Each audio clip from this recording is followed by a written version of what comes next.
ఆధారంగా చేశారు. కడాన మత్స్యకారుల్ని దెబ్బతీసే విధంగా 217 జీవో తీసుకొచ్చారు.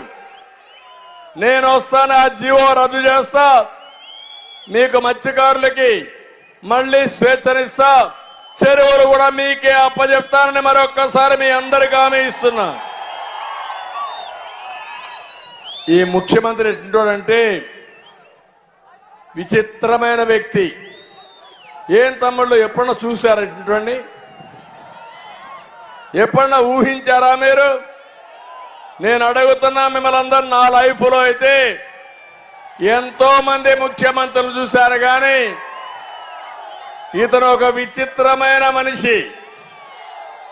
విచిత్ర జంతువు అందామా, మనిషి అందామా, రాక్షసుడు అందామా, నాకైతే అర్థం కావడం లేదు.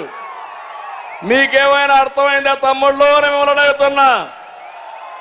ఏమో మా ఆడబిడ్డలు మీకు అర్థమైందా అని మిమ్మల్ని అడుగుతున్నా. చాలా ప్రమాదకరం. ఒక మాట అంటాడు, నా బీసీలు అంటాడు. నా బీసీలు అంటేనే 30 పథకాలు రద్దు చేస్తాడు.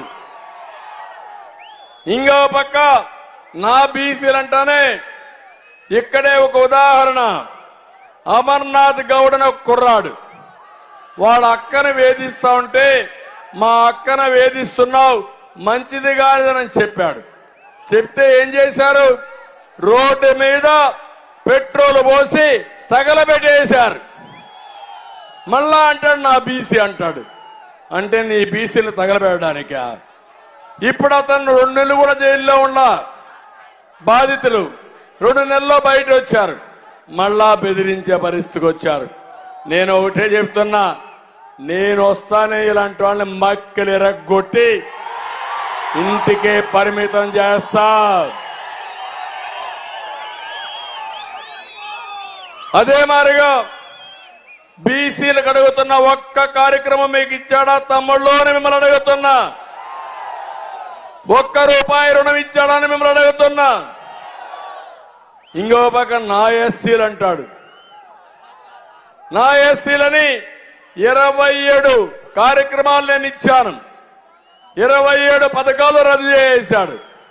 నా ఎస్సీ అంటాడు ఒక డ్రైవర్ని చంపేసి డోర్ డెలివరీ పంపించే పరిస్థితికి వస్తారు. అవునా కాదా? మళ్ళా నా ఎస్సీ అంటాడు. నీకేం రాయిచ్చారా? మమ్మల్ని చంపండి, డోర్ డెలివరీ రాయి పంపని చెప్పారా ఎవరు నన్ను అడుగుతున్నా. ఈ విధంగా మీరు చూస్తే ఒక్క మాస్క్ అడిగితే కరోనా సమయంలో మంచి డాక్టర్ని పిచ్చోడిని చేసి చంపేశారు. అతను కూడా చనిపోయే పరిస్థితికి వచ్చాడు. ఏంటి నీ అహంకారం? అంబేద్కర్ గారి పేరుతో నేను విదేశ విద్యా విధానం తీసుకొచ్చాను.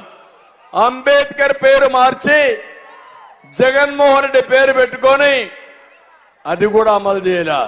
నేను అడుగుతున్నా, నువ్వు అంబేద్కర్ గారి కంటే గొప్ప నాయకుడు ఆ పిచ్చోడాని అడుగుతున్నా. ఇది అహంభావం అవునా కాదా?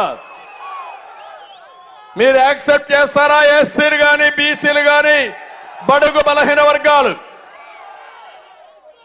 అంబేద్కర్ గారంటే బడుగు బలహీన వర్గాలకు రాజ్యాధికారం, ఆర్థిక స్వావలంబనిచ్చిన వ్యక్తి. అలాంటి వ్యక్తికి అన్యాయం జరుగుతా ఉంటే మనం ఉపేక్షిస్తావా తమ్ముళ్ళు అని మిమ్మల్ని అడుగుతున్నా. ఇది ఉపేక్షిస్తే మన ఎవరికి భవిష్యత్తు లేదు. నేను అడుగుతున్నా మిమ్మల్ని ఇంకొక మాట, సబ్ ప్లాన్ వస్తా ఉందా? ఇప్పుడు మీకు వచ్చిందా? మీకు విదేశ విద్యా విధానం ఉందా? మీకు బెస్ట్ అవైలబుల్ స్కూల్స్ ఉన్నాయా? మీకు ₹1 రుణం ఇచ్చారా? మీకు అందరితో సమానంగా ఇచ్చిన కార్యక్రమాలు తప్ప, అది కూడా ₹10 ఇచ్చి ₹100 దోచేసే కార్యక్రమం తప్ప మీకు ఒరగబెట్టింది ఈ ప్రభుత్వం ఏమీ లేదని కూడా మీకు తెలియజేస్తున్నా. మైనారిటీలు, నా మైనారిటీ అంటాడు, 10 పథకాలు రద్దు చేశాడు. ఇంకో పక్క రాష్ట్ర చరిత్రలో ఎప్పుడూ జరగని విధంగా దాడులు చేసే పరిస్థితికి వచ్చారు. ఇలాంటి మనం వింటే ఆయన బాధ భరించలేక అబ్దుల్ సలాం అనే వ్యక్తి అతి దారుణంగా భార్య పిల్లల్ని తీసుకుపోయి రోడ్డు మీద ట్రైన్ ట్రాక్ లోనే పిల్లలు కట్టేసి బలవంతపు మరణం చేసుకునే పరిస్థితికి వచ్చారు. ఇప్పుడే కృష్ణప్రసాద్ ఒక మాట చెప్పారు. ఒంటెమిట్టలో ఒక వీవర్ కమ్యూనిటీ సూర్యారావు అనే వ్యక్తి వేధింపులు తట్టుకోలేక ఆస్తిని లాక్కుంటే రికార్డు మార్చి లాగేసుకుంటే ఏం చేయాలో తిరిగి తిరిగి తిరిగి కడాన ట్రైన్ కింద చనిపోతే భార్య కూతురు విషం దాగి చనిపోయే పరిస్థితికి వచ్చారు. ఒకే కుటుంబంలో 3 చనిపోయారు.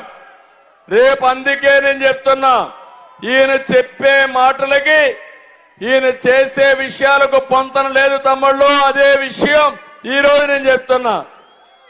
ఇప్పుడు మా తమ్ముళ్ళు ఇక్కడే ఉన్నారు, క్వార్టర్ బాటిల్ కూడా తీసుకొచ్చారు. మందు బాబులు ఉన్నారు ఇక్కడ. పాపం మీకు ఒక బలహీనత, ఆ బలహీనత కష్టపడిన తర్వాత ఒక క్వార్టర్ బాటిల్ వేసుకొని పడుకోవడం, తెల్లవారి మళ్లీ రెడీ పనికి పోవడం. మీ బలహీనత అర్థమైపోయింది జగన్మోహన్ రెడ్డికి. ఇది మంచి వ్యాపారం అని గుర్తించాడు.